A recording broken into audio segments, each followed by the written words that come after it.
I woke up that Saturday morning and reached across the bed for Mara, but my hand landed on cold sheets. The kind of cold that told me she had been gone for hours, not minutes. I heard Lily crying from her room down the hall, her small voice calling out, "Where is Mommy Mara?" My heart started racing as I ran to our daughter's room and found her standing by the closet. Mara's side was completely empty. The hangers were bare, swinging slightly as if someone had just ripped everything off them in a hurry. I rushed to our bedroom and checked everywhere. 3 suitcases gone.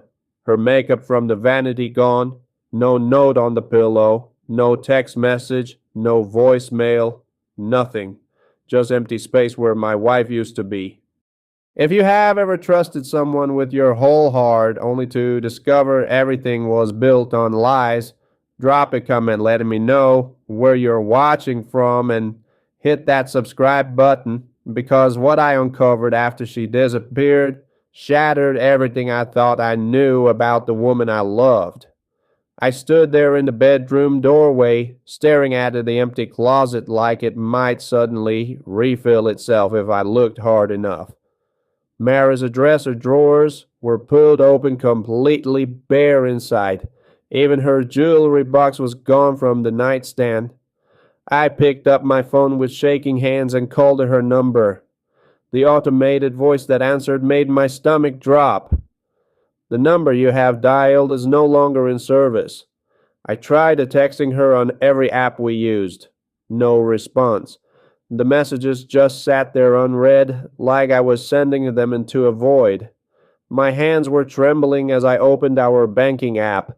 What I saw made me feel like someone had punched me in the chest. Our joint savings account, the one we had been building for 4 years, to buy a house showed a balance of $3.18. $32,000 gone. I scrolled through the transaction history and saw that Mara had withdrawn it all in 3 separate transfers 2 days ago. 2 days ago, while I was at work teaching art classes to the high schoolers, completely unaware that my wife was draining our future. I walked back to Lily's room, where our 6-year-old daughter sat on her bed, clutching her stuffed bear, tears streaming down her face. I sat down next to her and pulled her into my arms. "Sweetheart, Mommy Mara probably had an emergency and had to leave quickly. She will be back soon." But even as I said the words, I knew they were not true. People do not pack 3 suitcases and cancel their phone number because of an emergency. They do it when they are running away. I needed to think. I took Lily next door to our neighbor Rosa, a sweet old woman who had watched Lily countless times when both Mara and I had to work. "Can you watch her for a few hours?" Something came up. Rosa looked at my face and knew better than to ask questions. She just nodded and took Lily's hand, giving me a reassuring pat on the shoulder. Back in the empty apartment, I started searching for any clue about where Mara might have gone or why. I pulled out every drawer, checked every shelf, looked under the bed and behind furniture. That is when I found it. A small black purse shoved way back under our bed, like Mara had hidden it and forgotten to take it with her. Inside were papers that made my blood run cold. There was a hotel receipt from 3 months ago from a place called the Riverside Inn, 200 miles away. The room was booked under Mara's name, but the room type listed was Deluxe Suite for Two. I remembered 3 months ago. Mara had told me she was attending a medical conference in another city. She came home exhausted, hugged me tight, and said she had missed Lily and me so much. I believed her. Why would I not? We had been together for 7 years, married for 4. I trusted her completely. There was also a business card in the purse. Attorney Helen Briggs, specializing in family law and custody cases. My hands started shaking harder. Why would Mara need a divorce lawyer? And then I found the handwritten note in Mara's distinctive looping handwriting. Call H, discuss paperwork, keep quiet until ready. She had planned this. For weeks, maybe months, Mara had been planning to leave me and I had no idea. I sat on the floor of our bedroom surrounded by the remnants of what I thought was a happy marriage and I tried to piece together when everything had fallen apart. The truth was I had been seeing the signs for months. I just had not wanted to believe what they meant. 2 months ago, Mara started volunteering for extra shifts at the hospital where she worked as a nurse. She would come home at 11 at night or later smelling like soap and claiming she was just exhausted from the long hours. I thought she was being dedicated trying to help during a staffing shortage. 1 month ago, she put a new passcode on her phone. When I casually asked to borrow it to look up a recipe while cooking dinner, she snapped at me. Why cannot you use your own phone? It was so out of character that it startled me, but she apologized later and said work stress was getting to her. 2 weeks ago, I noticed all of her text message history was deleted. Every single conversation, even with her closest friends. When I asked about it, she said her phone storage was full and she needed to clear space. It sounded reasonable at the time. 1 week ago, she got a phone call at 8 in the evening and stepped out onto our balcony to take it in the dark. She was out there for 30 minutes. When she came back inside, her eyes were red, like she had been crying, but she insisted she was just tired from a difficult shift. All those moments I had brushed off as stress or exhaustion were actually Mara pulling away, preparing to vanish from our lives. I felt like an idiot for missing it all. I could not just sit there doing nothing. I needed answers. I picked up attorney Helen Briggs' business card and dialed the number with shaking fingers. When a professional voice answered, I took a deep breath. Hello, this is Chloe Martinez. I'm calling about my wife Mara Chen. There was a pause on the other end. I am sorry I cannot disclose client information. Her voice was careful, guarded. Please, I said, trying to keep my voice steady.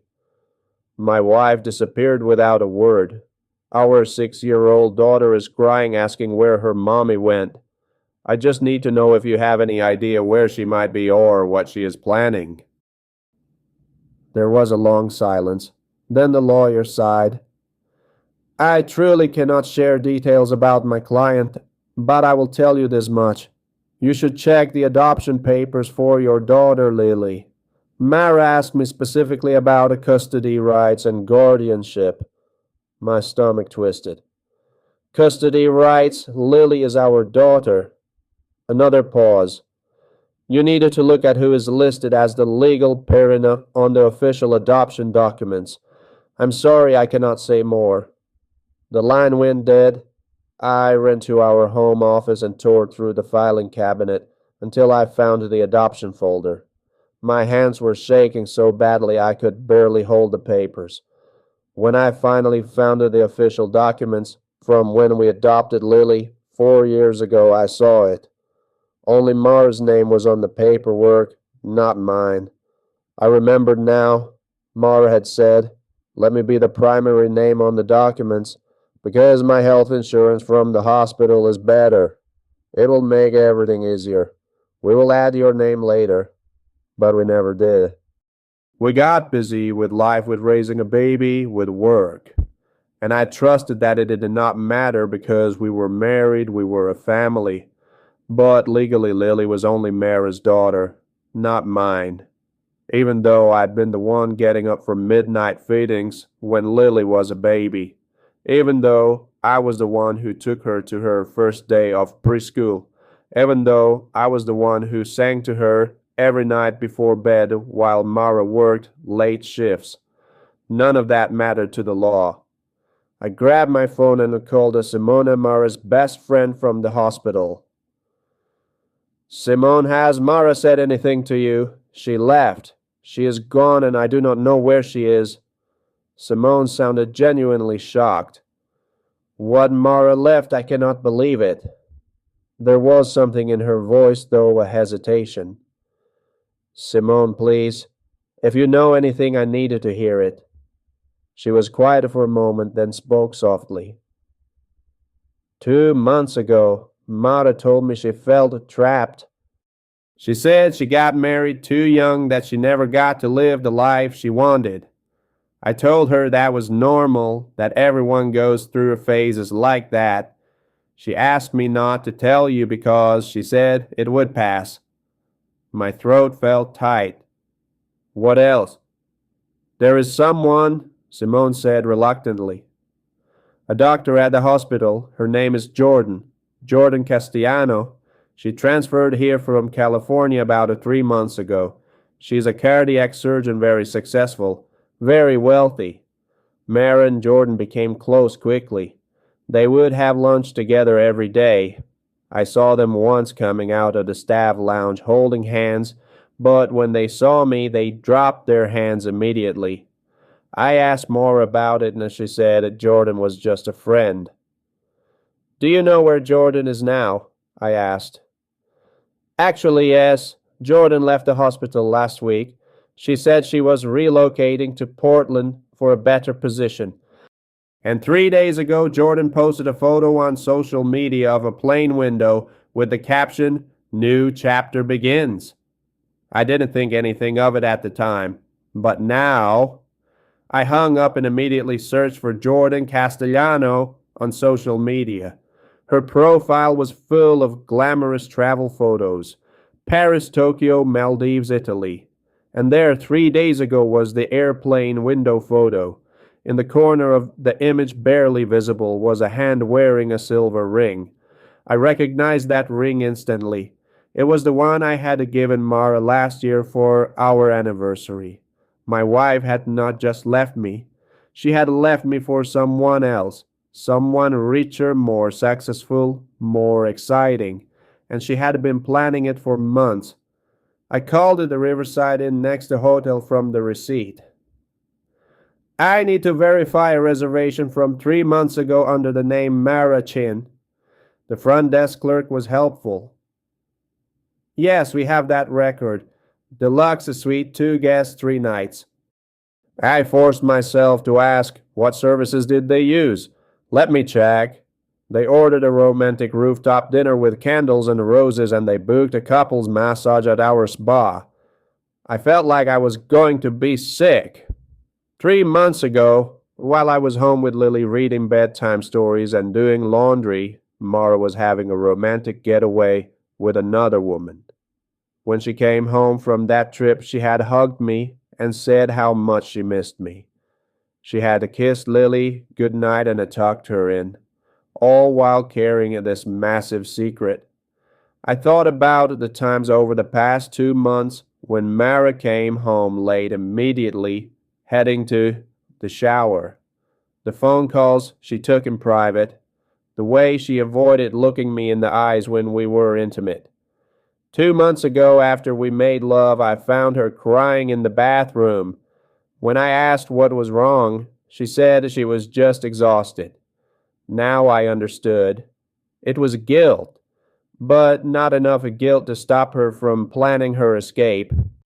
Not enough guilt to stop her from stealing our money. Not enough guilt to consider what this would do to Lily.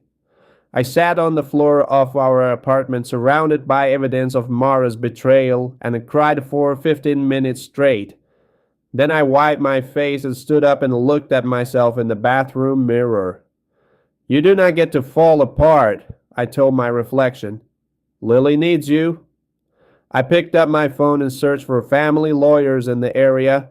I found one named Grace Lawson, who specialized in LGBTQ family rights and custody cases. I called her office, and by some miracle she had a cancellation and could see me that afternoon. In her office 2 hours later, I laid out everything. The disappearance, the stolen money, the adoption papers with only Mara's name, the evidence of the affair. Grace listened carefully, taking notes. When I finished, she looked at me with kind but serious eyes. This is a difficult situation, Chloe. Legally, you have no rights to Lily. The adoption papers only list Mara. However, we can fight this. There is something called a de facto parent claim. It means that even though you're not the legal parent on paper, you have functioned as Lily's parent in every meaningful way.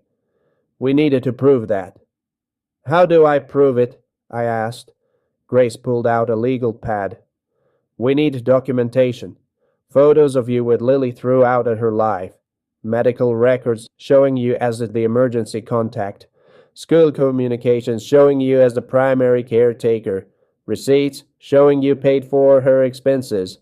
Testimony from people who can verify your role in her life. I spent the next 2 days gathering everything. I printed hundreds of photos of me and Lily from the time she was 6 months old until now. Me feeding her, playing with her, taking her to the park, helping her learn to ride a bike. I pulled at Lily's medical files and saw that my name was listed as a primary emergency contact on every single form. I gathered emails from her preschool, all addressed to me because I was the one who dropped her off and picked her up every day while Mara worked long shifts. I collected the receipts showing that I had paid for Lily's clothes, toys, birthday parties, and preschool tuition from my own account. I asked Rosa, our neighbor, if she would provide a written statement. She immediately agreed. That woman left without even saying goodbye to that baby. Of course I will help you. Her statement detailed how she had watched me care for Lily for 4 years, how she had seen me be the primary caregiver while Mara worked. While I was building my case, I also hired a private investigator named Tony Reeves. I need to know where my wife went, I told him. Within 2 days, Tony had answers. Mara Chen and Jordan Castellano flew to Portland, Oregon 3 days ago. They have rented an apartment together in the downtown area, 1-year lease. Jordan started a new position at a major hospital there with a significantly higher salary. I have photos. He handed me an envelope. Inside were pictures that felt like knives to my heart. Mara and Jordan walking down a Portland street, holding hands, sitting in a coffee shop, laughing together, shopping for groceries like a normal couple. In every photo, Mara looked happy, not guilty, not sad, not conflicted, just happy, like she had not just abandoned her wife and child. I wrote Mara an email. My hands were shaking as I typed. You left without a word. You took all our money. You abandoned our daughter who calls you mommy, who does not understand why you are gone. But the worst part is not that you betrayed me. The worst part is that you betrayed Lily. She is 6 years old. She cries every night. Do you even care? Or are you too busy with your new life to think about the child who loves you? 2 days later, Mara replied. Her email was cold, almost businesslike. Chloe, I'm sorry for the way I left, but I could not continue living in a marriage where I was not happy. I love Jordan. I need to start over. Regarding Lily, you will be hearing from my attorney soon. I want custody of her. I read those words over and over. She wanted to take Lily. After abandoning her, after making her cry herself to sleep every night, Mara wanted to rip her away from the only parent who had stayed. Grace filed an emergency motion in family court. She argued that I was Lily's de facto parent and that it would be harmful to remove her from my care. She submitted all the evidence we had gathered. She also filed a separate lawsuit against Mara for theft of marital assets and a breach of our marriage contract. We had signed the papers when we got married outlining how our shared finances would be handled. and Mara had violated every clause. Grace also sent the email evidence of Mara's affair with Jordan to the hospital where Mara used to work. The hospital had a strict ethics policy against relationships between staff members and doctors that could create conflicts of interest. They launched an investigation. While all of this legal machinery was grinding forward, I focused on Lily. I took her to see a child psychologist named Dr. Ellen Park, who specialized in helping kids deal with abandonment. Dr. Park was gentle and patient with Lily, using toys and drawings to help her express her feelings. After the third session, Dr. Park pulled me aside. Lily is experiencing trauma from being abandoned by Mara. She needs a stability and a consistency right now. You are providing that. Keep doing what you're doing. I spent every moment I was not working or dealing with lawyers with Lily. We read books together before bed. I cooked her favorite meals of macaroni and cheese with little cut-up hot dogs. We went to the park and fed the ducks. I held her when she cried and asked why Mommy Mara did not love her anymore. She does love you, sweetheart, I would say, even though I was not sure it was true. But sometimes grown-ups make very big mistakes. 2 months after Mara disappeared, we went to court. I walked into that courtroom with a Grace by my side, carrying 2 thick binders of evidence. Mara was already there with her lawyer looking polished in a gray suit, her hair pulled back neatly. She glanced at me once and then looked away quickly. Mara's lawyer argued that Mara was the only legal parent and had every right to decide where Lily lived. But Grace was prepared. She presented photo after photo of me with Lily. She showed the medical records, the school emails, the receipts. She called Rosa to the stand, and Rosa testified about watching me care for Lily while Mara worked long hours. Grace submitted Dr. Park's report, stating that removing Lily from my care would cause severe psychological harm. Then Grace did something I had not expected. She presented evidence of Mara's affair, showing the emails between Mara and Jordan. She showed the hotel receipt from Riverside Inn. She presented testimony from the hospital, confirming they had fired Mara after their investigation found she had violated ethics policies. She showed the bank records proving Mara had drained our joint account without notice.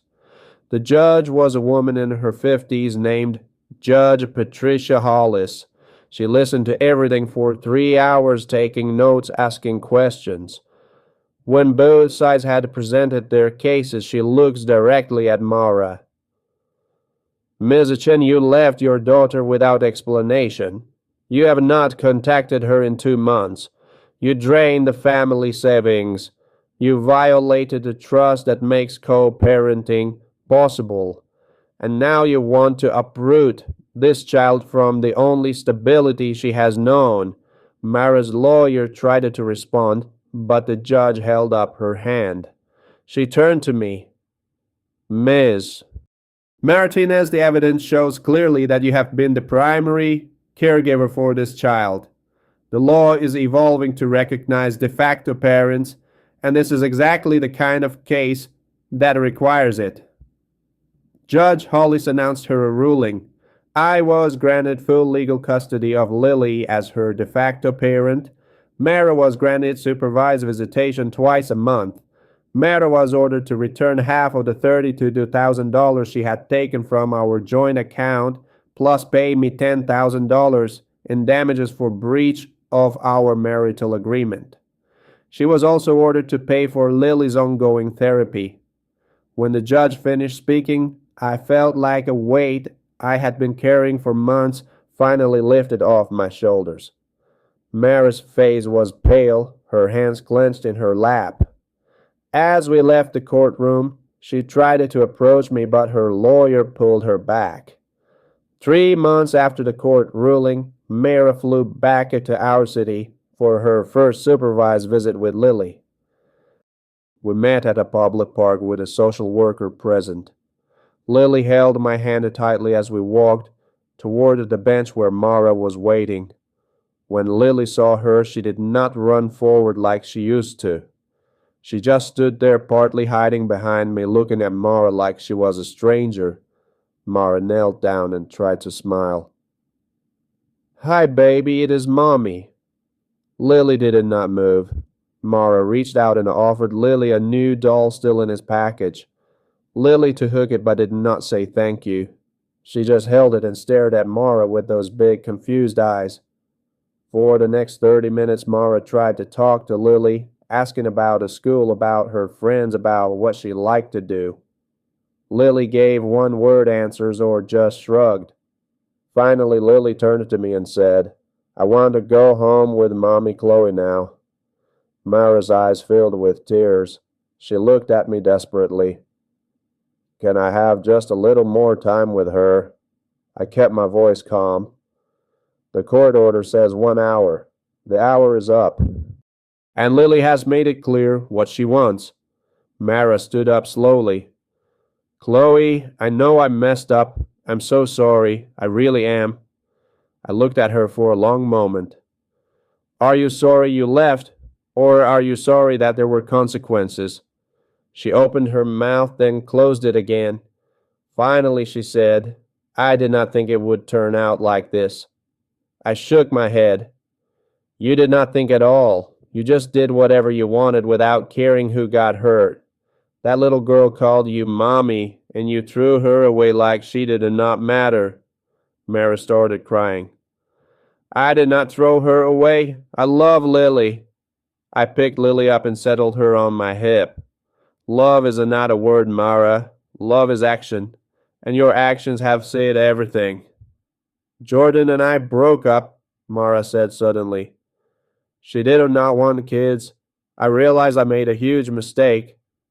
I stared at her. "So now that your shiny new relationship fell apart, you want to come back. You think everything can just go back to normal." She shook her head, the tears running down her face. "No, I know it cannot." I shifted Lily in my arms. "Then go back to Portland.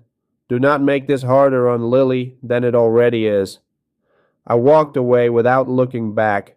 Over the next 6 months, my life slowly rebuilt itself into something new.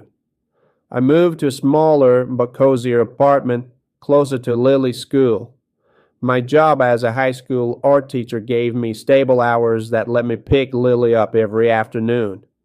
I joined a support group for LGBTQ single parents and met people who understood exactly what I was going through. One of those people was a woman named Anna who had an 8-year-old son named Max. Anna and I became close friends. Our kids played together, and slowly I started to feel less alone. I was not looking for romance. I was focused on healing and on being the parent Lily needed. I started seeing a therapist, Dr. Kevin Brennan, who helped me work through the anger and betrayal I felt. "You cannot control what Mara did," he told me. "You can only control how you respond to it."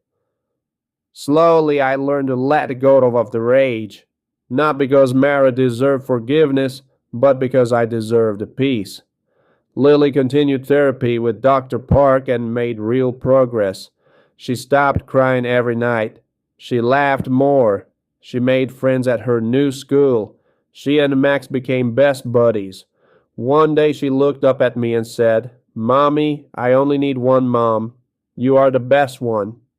I hugged her tight, tears streaming down my face. Not sad tears this time. Happy ones. I realized in that moment that family is not always about a blood or legal documents. Family is about who shows up, who stays, who loves you even when the things are hard.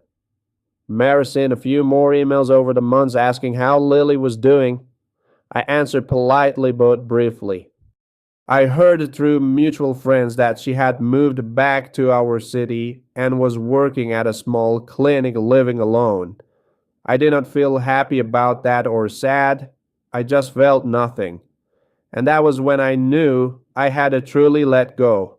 1 year after Mara left, I was sitting on the balcony of our new apartment watching Lily and Max play in the courtyard below. Anna came out with the 2 cups of tea and sat next to me. "You seem peaceful," she said. I thought about it. "I am. I was just thinking about a year ago." Anna nodded. "How do you feel now?" "Grateful," I said.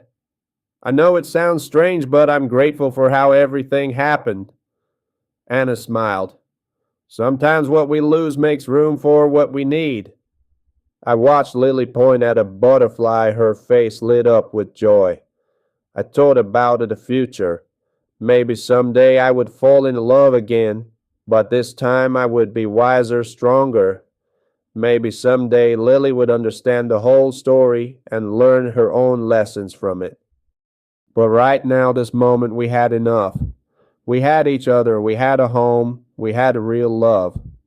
I whispered to myself, life does not always give us what we want, but sometimes it gives us exactly what we need to become the best version of ourselves. And maybe that is the real definition of happiness. Not never suffering, but finding the strength to stand back up every time we fall. So let me ask you, have you ever lost something that felt devastating at the time but later realized it was actually a blessing? Share your story in the comments below. If this resonated with you or reminded you that you're stronger than you know, please hit that like button. Subscribe for more real stories about resilience and finding light in the darkest moments. And share this with someone who needs to hear that they can survive anything.